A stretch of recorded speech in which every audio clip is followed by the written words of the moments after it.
Guess what was on sale at the grocery store for an unbelievable price?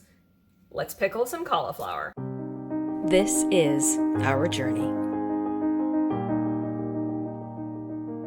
Welcome to the Betancourt's homestead. We're working out of Not Your Mama's Canning book. It's the first time I'm using this book, so let's see if I like it. So far, the recipe's intriguing me. Let's keep going. I'm just going to tell you right now, I just spent 30 minutes looking for canning jars because I have literally ran out of canning jars. I did not even think that was possible. I need to start eating some canned food because it's critically low, people. Critically low. Let's keep going. As always, I'm going to go through the recipe and the directions and pre-read everything, and I'm going to mark in the sides what I'm going to do. Now, I'm not going to give you the recipe because I highly recommend you buy her book. She's got a lot of really cool recipes in it, but I am going to tell you a few things that I found. One, there's basically 2 steps. You put all of the top ingredients except for the bottom 2 all in the pot. You bring it to a boil, then you add one of the bottom 2. It does not say to add the last ingredient into the pot. So I'm going to assume that that last ingredient is added when you're adding the second to last ingredient. So there goes that. And it's common to miss a step, right, when you're writing, at least sometimes. It does want me to use pints. I have gone through my entire stock of jars looking for pints. Critically low on pints. We're using the last and then some half pints on this. And then we're going 1/4 inch headspace. So that's all we need to know. I'm going to throw in all of the ingredients except for the last 2. But I'm going to prep the last 2 because when this starts, it starts going fast. So here we go. Thinly sliced onions. These were free, by the way, because they were still part of that free food that I've gotten. Those are ready and to be put aside. Now we're going to work on the cauliflower, cutting it up. Now we start chopping up the florets into little nice pieces that we would want to eat. Keep going. I got 3 heads to do. I'm just going to do 2 heads because I don't have any extra jars if I need extras. So here we go, 2 heads of cauliflower. Time to mix all the ingredients up in the pot and get everything cooking. You've got to see the color of this. Is it not just beautiful? Yeah, it smells amazing too. And it's got just about every single spice you could imagine in it. Oh my gosh, I'm looking forward to this. Now to bring it to a boil. Okay, so I brought it to a boil, the sauce, the brine. And now we are going to stir the cauliflower and onions in. And we're going to let them slightly cook until crisp.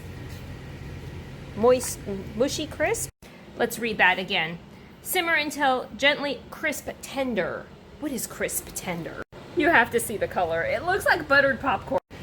Look at that. Can you see the buttered popcorn? It just looks like buttered popcorn. Oh my God. Okay, it's time to start ladling it into jars. And these are the jars I have. We shall see. Let me kill the bug first. Okay, bug dead. Let's start ladling it into jars, why don't we? That sounds like fun. It's a very pretty color. And I hope I have enough jars. Look at that. Okay, time to cap them and load them in the canner.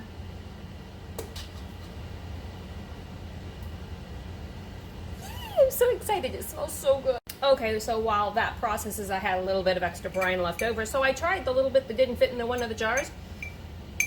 And I cut up the rest of the other head of cauliflower. And we're just going to squeeze everything we can into these jars. Because it is divine. Like, amazingly divine. There you go. I used every single jar I had that these would fit, plus some half wide mouth pints. Don't they look amazing? Oh, it's still very hot. Very, very, very hot. I'm waiting for them to cool down. I've got my other last batch in there because I made 2 batches. I used every jar I had that I could possibly fit them in. Now we wait for them to cool, and I come back with how much it actually cost me. And how I'm going to use it, because I know you're all wondering how we're going to use it. Oh, what she was mentioning in that book sounded delicious. It's the next day, and we're still working out of this book. We are actually doing the calculations up in the office, the mad scientist office, doing the calculations of how much per ounce this batch made, and how much per ounce a store bought curry pickled cauliflower would cost us. What I have found is that store-bought is 71 cents an ounce.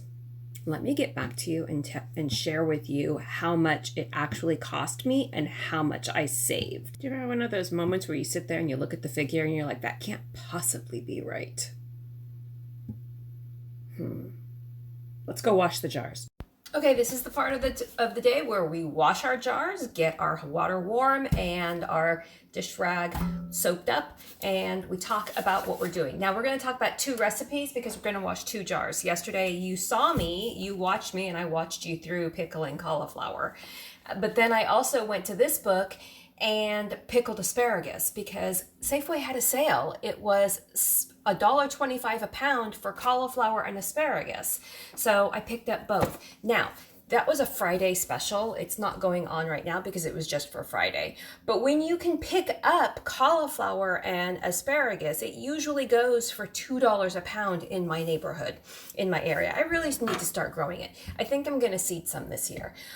But it's always been a busy year. So let's get my water warm and we're going to talk about the figures because they're quite interesting. But first we're going to check and see if they all sealed. As I throw all the rings everywhere, I don't put my rings through the dishwasher. We're going to take off the lids. We're going to pop them open, see if they've all sealed. And if they are, then we're going to start washing them. Yes! Darn, I really wished one of them didn't seal because I wanted to break into it and start eating it. As I said, the closest I could find was curried pickled cauliflower, and that was selling for 71 cents an ounce. Now, for 71 cents an ounce, I made this for, 17 cents an ounce. And the total savings, if I was to buy this all in a store, would be $76.68. My batch cost me $17.83, which means I saved $58.75. I'm looking at my notes over there. I'm pretty sure this has stained some of my Tattler lids. I'm okay with that. How would you use this? Sprinkled over rice, as a side dish, in salads? It is literally delicious. It does have a little bit too much sugar than for me, but we can reduce that next time, which would also reduce the cost. Bonus. So sprinkled on chicken or beef dishes, pork dishes, oh, it would be amazing. In stir-fried rice, which my husband loves stir-fried rice, oh, could you imagine? It just imparts an Indian flavor to everything that you put it on. And here's the caveat I tell you. She warns you in the book to wear clothes you do not care about and you do not mind getting stained because this stuff will stain. Just like it did my jars. It's okay. I can get it out. The other thing I did yesterday was work out of the Put 'em Up book, and I pickled asparagus because asparagus was also on sale. I didn't record that, so we're just going to add that to the end of this. But what did I save? How much did I save in pickling asparagus? My asparagus was really long and also very tender, so I added the little bits that I cut off to fit in the jar. I added them into the jar because my husband likes to eat them. So pickled asparagus in the store is 56 cents an ounce, meaning that this whole entire batch, I got 5 of these 24-ounce jars, and the whole entire batch, if I would have bought it in the store, was $67.20. However, it only cost me $11.87 to make, which means I saved $55.33, which means a grand total yesterday, I saved $114.08 by canning myself. What could we buy for $114.08? Like, seriously. My husband takes these to work for lunch. He loves them. It's his favorite recipe too. If you're like me, the $114 that you just saved could go directly to your mortgage payment. And you could pay off your house earlier. You'd pay off your house really earlier if you did that every day. But for you, you could be using it to invest in new equipment. Like if you're new homesteading, you use that $114 that you just saved to buy yourself a pressure canner or put it towards half the price of an All-American canner. Or you can use it to buy a complete set of water bath canning equipment, but you would have already had water bath canning equipment.